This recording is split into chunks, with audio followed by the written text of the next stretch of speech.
нийтийн эрүүл мэндийн төлөө зүтгэсэн нийгмийн эрүүл мэндийн үндэсний төвийн 2019 оны үйл ажиллагаа. нийгмийн эрүүл мэндийн үндэсний төв нь оролцоонд тулгуурласан нийгмийн эрүүл мэндийн цогцод болсон үйлчилгээний чанар хүртээмжийг сайжруулах замаар Монгол хүний дундаж наслалтыг уртасгах эрхэм зорилгын дор 2019 онд төлөвлөгөөт болон төлөвлөгөөт бус нийтдээ 264 ажил хийж хэрэгжүүллээ.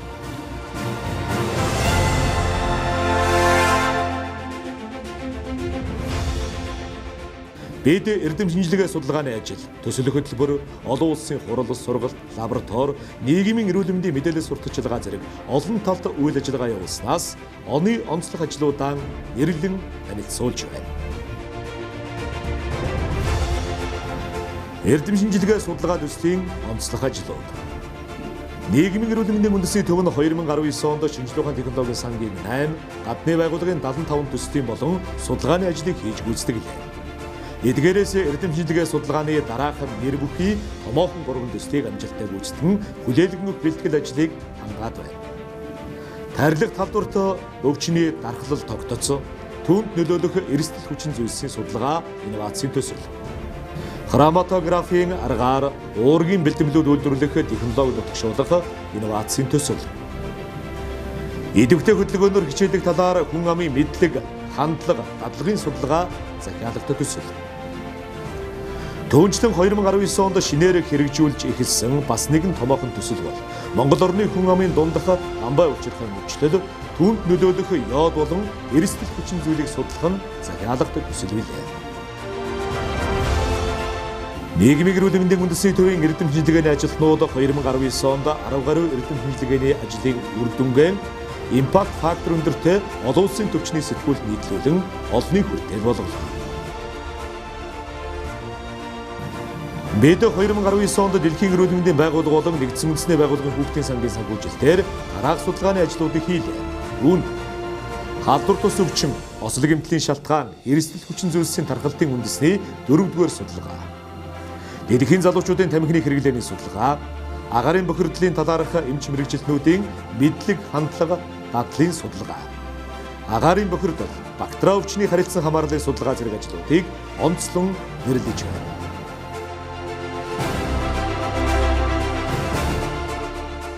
Олон улсын түвшинд зохион байгуулсан үйл ажиллагаа хурал хэлэлцүүлэг. Йод дутлаа сэргийлээ олон улсын хурлыг зохион байгуулагч, Оросын холбооны улсын 5, бүгд найрамдах Хятад ард улсын 2, нийт 90 гаруй судлаач. Нэг эрүүл мэнд олон улсын хуралд гадаадын 6 орны 25 төлөөлөгч, нийт 90 гаруй төлөөлөгч. Азийн хот суурин газрын агаарын бохирдлын их, хүүхдийн эрүүл мэндэд нөлөөлөх сөргөнлөөг бууруулах нь олон улсын хурал, гадаадын 16 орны 50 төлөөлөгч, нийт 200 гаруй төлөөлөгчд тус оролцлоо. 2019 онд Дэлхийн эрүүл мэндийн байгууллагын номхон далайн баруун бүсийн захирал Такаши Касай Монгол улсад албан ёсны ажил хийсэн. Бүсийн захирал албан ажлынхаа хүрээнд 2019 оны 6 дугаар сарын 27-нд нийгмийн эрүүл мэндийн үндэсний төвд зочлон ирж манай үйл ажиллагаатай танилцлаа. Энэ ажил нь нийгмийн эрүүл мэндийн тусламж үйлчилгээ хүргэж байгаа тус байгууллагын үйл ажиллагаанаас олон улсын түвшинд хүрэх үйс үр дүн хүлээгдэж байдаг гэдгийг илтгэн харуулж, итгэл хүлээлгэж байгаагийн илрэл байлаа. Үндэсний түвшинд хэрэгжүүлсэн онцлог ажлууд. Био бэлтгэлийн үйлдвэрийг сэргээн ажилууллаа. Үйлдвэрийн үйл ажиллагааг сэргээн ажилуулж эхэлсэнтэй холбогдуулан эрүүл мэндийн сайд Саран гэрэл 2019 оны 10 дугаар сарын 22-нд нийгмийн эрүүл мэндийн үндэсний төвдөр хүрэлцэн гэж энэ тухай мэдээллийг олон нийтэд албан ёсоор хүргэлээ. Нийгмийн эрүүл мэндийн тулгамдсан асуудал шийдвэрлэх арга зам үндэсний зөвлөгөөнийг зохион байгууллаа.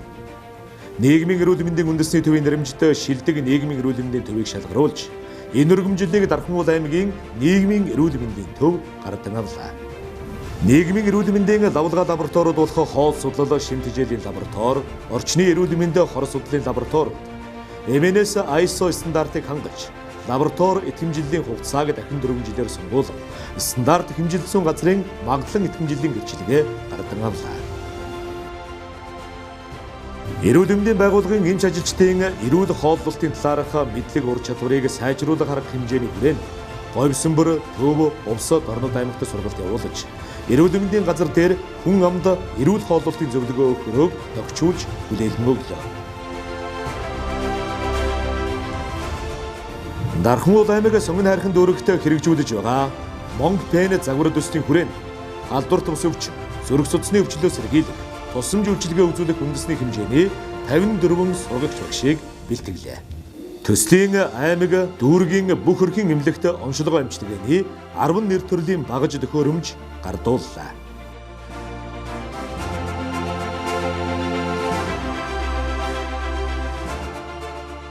Автослоор алаг үрсэн алдсаар байх уу? Осол гэмтлийн эсрэг цагаан халаатнуудын өргөн жигсаалыг автослоор алаг үрсэн алдсаар байх уу? Уряндор орон даяар зохион байгуулагч эрүүл мэндийн салбарын 10,000 гаруй эмч эмнэлгийн ажилтны дуу хоолойг нэгтгэсэн томоохон өдрөлгийг зохион байгууллаа. Алхангаан ярилцъя. Үндэсний хэмжээнд 21 аймаг Улаанбаатар хотод алхангаа ярилцъя арга хэмжээг нэгэн зэрэг зохион байгуулснаар 7442 хүнийг хамруулан хамтдаа 86.3 км явган алхалт хийж эрүүл идэвхтэй хөдөлгөөнийг сурталчиллаа.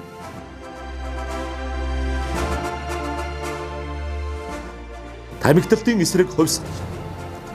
Дэлхийн эрүүл мэндийн байгууллагын санхүүжилтээр тамхиталтын эсрэг хувьсгал мэдээлэл сургалт сурталчилгааны компанид ажлыг Улаанбаатар хот болон эрүүл хотуудын сүлжээнд нэгдсэн 10 хотод өрнүүлж 250 гаруй төрийн болон төрийн бус байгууллагууд мөн бизнесийн байгууллага энэ хувьсгалд нэгдэн орж ажлын байрны гадаа дотоод орчинд 100% тамхигүй орчныг бүрдүүлэх, ажилчдынхаа эрүүл мэндийг сайжруулж хөдөлмөрийн бүтээмжийг дээшлүүлэх амлалт авч амжилттай хэрэгжүүлэн ажиллалаа. Нийгмийн эрүүл мэнд мэдээлэл сургалт сурталчилгаа. Олон нийтэд зориулсан инфографик, постэр, баннер, ном, комик сурах бичиг гарын авлага гэсэн төрлөөр нийт 457 ширхэг материал, нэвтрүүлэг 5, ТV шторк 67 төрөл, видео 29 төрлийг бүтээсэн бол эрүүл мэндийн 35 тэмдэглэлт өдрийн арга хэмжээг зохион байгуулж өдөрлөг нээлттэй хаалганы өдөр үдсгэлэн яармагт 16 удаа оролцож сар улирал жилийн аяны арга хэмжээг 5 сэдвийн дор өргөн хүрээгээр зохион байгууллаа.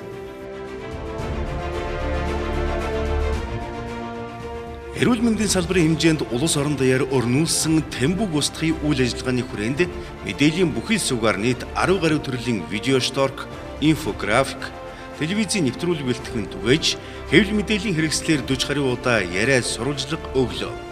Оюутны эрүүл мэндийн сарын аяны хүрээнд бэлгэн замаар дамжих халдвар, Тэмбүг устгах мэдээлэл сурчлагыг идэвхжүүлж ажиллалаа. Инээмсэглэл эерэг хандлага.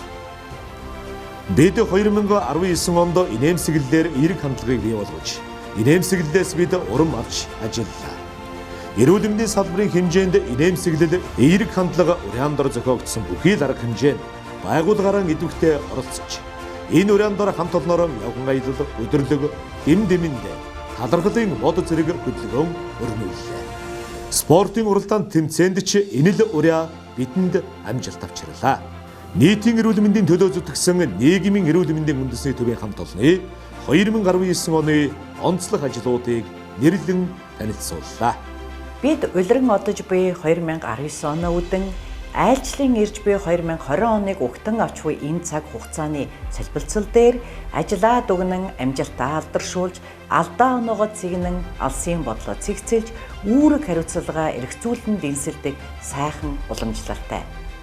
Нийгмийн эрүүл мэндийн үндэсний төвийн хамт олон 2019 оныг богц дүүрэн үдэж байна гэж хэлэх хэрэгтэй гэдгийг бидний хийж гүйцэтгэсэн ажлын тухай энэхүү товч видео тайлангаас та бүхэн харлаа.